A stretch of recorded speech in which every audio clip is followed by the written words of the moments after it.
Je pense qu'en effet, ce qui est important quand on s'engage dans un mandat municipal, c'est la sincérité et c'est le dévouement.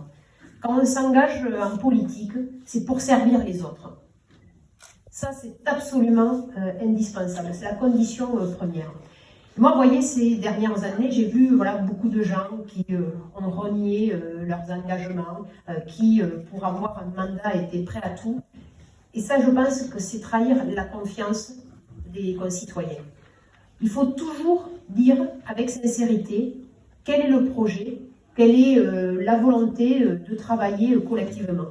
Et ici, cela a été fait parce que quand on vous consulte pour vous associer, eh bien, on peut avoir des idées au sein d'un groupe, mais quand la population indique que c'est plutôt une autre orientation, eh bien, il faut écouter la population et il faut expliquer comment on peut avancer.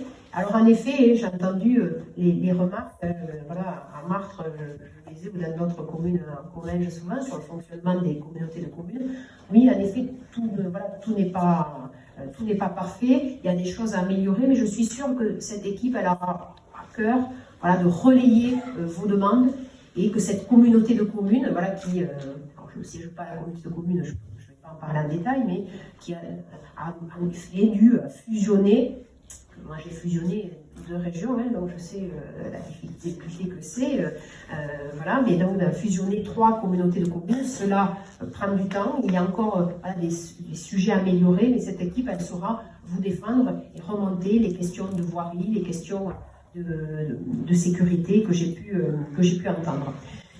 Il y a une sincérité, il y a une écoute dans cette équipe, il y a aussi des compétences, des nouvelles méthodes de travailler, c'est absolument important. Et puis, il y a la question de l'accès à l'éducation et il y a la question aussi de la transition écologique et énergétique.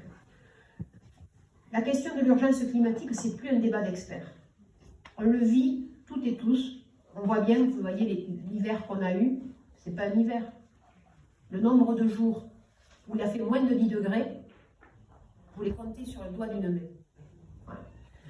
On voit bien que nous sommes confrontés à des épisodes climatiques de plus en plus extrêmes, c'est-à-dire de longues périodes de sécheresse avec derrière des abats d'eau qui sont très importants. Donc c'est plus un problème d'experts. Il n'y a que Trump ou Bolsonaro qui vous disent tout va bien. Ce n'est pas vrai.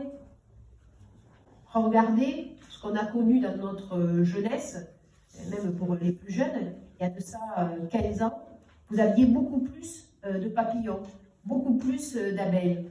En septembre, un week-end, j'ai bu sous un figuier. Alors j'étais bien sous le figuier, je sentais la bonne odeur du figuier, d'un seul coup je me suis dit, tu es sous le figuier et il n'y a pas d'abeilles. Et je me suis rappelé qu'il y a de ça quelques années, c'était impossible en septembre de vivre sous un figuier, parce qu'on avait les abeilles autour. Donc là, il y a une vraie urgence à agir. Mais il ne faut pas que cette urgence, elle paralyse, ou qu'elle crée une colère, ou qu'elle crée vraiment un sentiment d'inquiétude. C'est qu'il faut vraiment anticiper, il faut mener les bonnes actions. Et ici, sur le LERM, en tant que présidente de région, j'ai pu aider les nombreux projets qui ont été faits, par exemple, sur la chaufferie bois, sur la question aussi des énergies renouvelables avec les panneaux photovoltaïques. Vous êtes sur la bonne voie. Donc, j'avais rencontré certains adjoints qui avaient eu des réunions de travail avec la région pour mobiliser les subventions de la région. Vous êtes sur la bonne voie. Il faut continuer à l'amplifier. Cette dynamique qui existe, c'est absolument indispensable parce qu'il faut en effet favoriser les énergies naturelles. Il faut également favoriser les transports collectifs. Et c'est vrai qu'à l'échelle de la commune, de favoriser ce qu'on appelle les voies douces ou les voies vertes, c'est-à-dire soit on est à pied, soit on est à vélo. Après, quand c'est entre communes, ça c'est pas du niveau de la commune ou du maire, ça c'est du niveau du département. Et sur ce sujet, on a des conseillers départementaux et un président du département qui est très volontariste, qui a d'ailleurs ouvert un budget large. Ça, je ne doute pas aussi que vous pourrez y travailler. Il faut aussi développer, parce qu'on ne peut pas tout faire à vélo ou à pied, tout le monde n'a pas non plus la santé pour cela, c'est également des transports collectifs par bus, et pour pouvoir, en effet, comme cela a été indiqué, faire des liaisons avec, par exemple, les gares qui sont à proximité. Et ça, c'est des sujets aussi que vous allez travailler, que nous, là aussi, la région pourra travailler. Donc, agir sur les transports collectifs, sur les transports propres, sur également la réhabilitation énergétique, parce que les deux secteurs qui consomment le plus d'énergie, ce sont les transports et le bâtiment. Et donc, il faut aussi aider pour la rénovation énergétique. Il faut être exemplaire sur, voilà, bien sûr, la question des bâtiments communaux. C'est ce que aussi vous avez prévu. Et puis, il y a la question donc, sur les déchets. En effet, j'ai entendu, le mieux, il faut réduire à la source la question des déchets, que chacun déjà essaie de diminuer au maximum sa production de déchets et refaire l'état de compost. Parce que moi, dans mon enfance, au fond du jardin, et je continue à le faire, parce que j'étais élevée par ma grand-mère, j'ai un tas de compost. Et quand je vois sur les trottoirs de Martre-Tolosane, voilà, quand chaque fois les petits branchages, on ne parle pas des grands branchages, mais les petits branchages qui sont mis là, qui vont être collectés, voilà, c'est-à-dire qu'il va y avoir un coût du transport avec des camions. Après, ça va être broyé à un endroit. Après, ça va être retransporté. Je me dis, il faut aussi apprendre aux citoyens à se prendre plus en charge. Alors bien sûr, quand on a un petit jardin, on ne peut pas forcément le faire, mais quand parfois on a un grand jardin, et puis on peut créer aussi des lieux dans une commune où ceux qui n'ont pas des grands jardins peuvent le déposer et essayer d'avoir des solutions à l'échelle communale. Et puis la question de la restauration scolaire, ça c'est vraiment un sujet très important parce qu'on sait que quand on donne à manger à nos enfants des produits qui sont locaux, qui sont bio, qui sont sous une officielle de qualité, eh bien c'est la santé, c'est le capital santé voilà, que l'on constitue pour notre jeunesse. Alors voilà, nous l'avons fait à Martre, quand j'avais, lors de mon premier mandat, en 2008, et cela c'est vrai que d'avoir une restauration voilà, qui est de qualité, de lutter contre le gaspillage alimentaire, c'est absolument indispensable parce que c'est bon pour la santé de nos enfants et ça veut dire qu'ils auront ce capital santé tout au long de leur vie.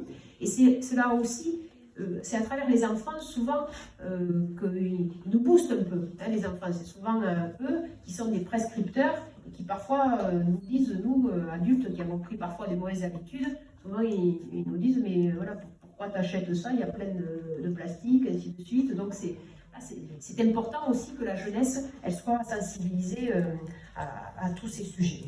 Donc le LERM s'inscrit parfaitement avec ce projet dans le dispositif Bourg-Centre, dans le dispositif Région Énergie Positive, je l'ai dit, mais les Bourg-Centres, c'est la région qui aide, voilà, on va dire des gros villages hein, comme le LERM, pour pouvoir développer les commerces de proximité, pour pouvoir réhabiliter les espaces publics, pour les sécuriser, pour aussi avoir de l'esthétique urbaine. Alors pour l'instant, voilà, le LERM n'a pas candidaté, mais ça c'est un projet aussi. Voilà, si vous candidatez, ça vous permettra d'avoir des subventions majorées de la région.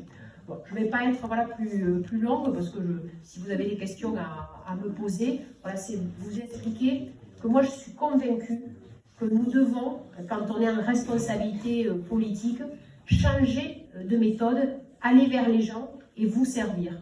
Et c'est ce que j'ai retrouvé dans l'équipe quand je les ai rencontrés en septembre. C'est ce que je vois objectivement avec admiration, hein, l'admiration de ce qui a été présenté, parce que ce ne sont pas des promesses en l'air. Parce que vous savez, des gens qui, lors des campagnes électorales, vont vous dire, voilà, on va tout faire, ainsi de suite, et il y en a beaucoup.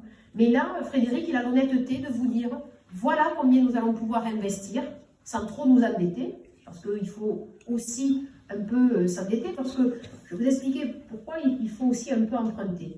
C'est que dans une commune, en comptabilité publique, l'amortissement, ça n'existe pas, contrairement à la comptabilité privée.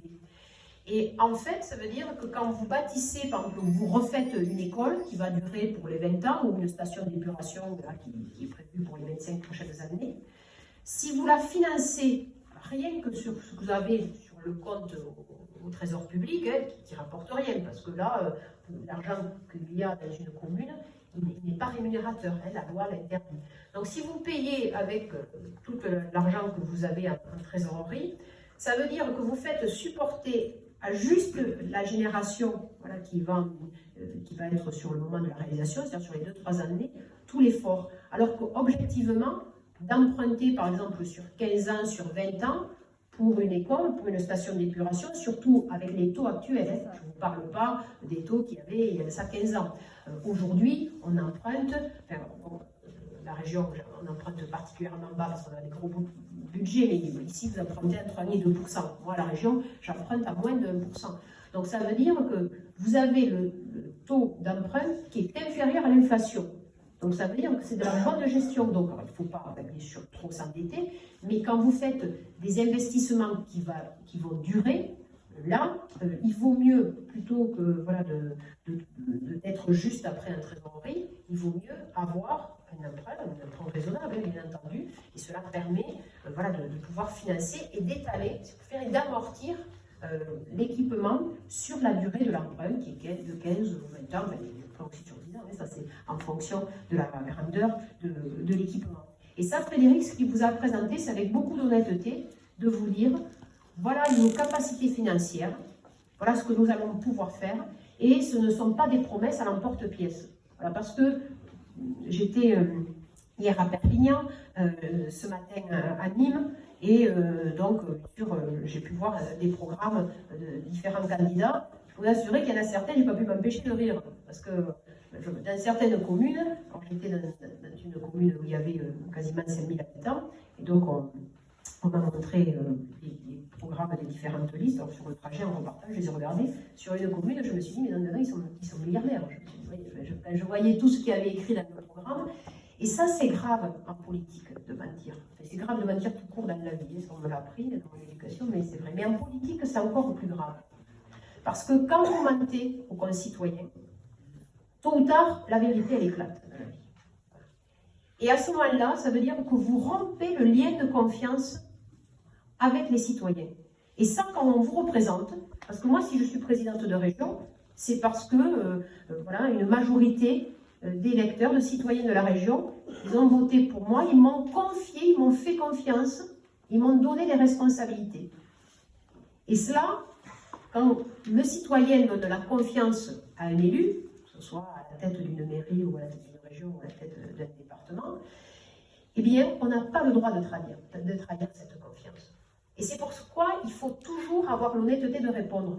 Et de dire l'honnêteté de répondre avec précision. Et quand parfois ce n'est pas de la responsabilité, il faut aussi dire ça, c'est dans l'émission du département. Si par exemple il y avait une problématique voilà, d'aide sociale, ça c'est pas la commune. Voilà, la loi elle répartit voilà, les missions. C'est-à-dire, vous avez le département, pour faire très court, s'occupe du social, c'est-à-dire la petite enfance et la dépendance, s'occupe des collèges et s'occupe des routes.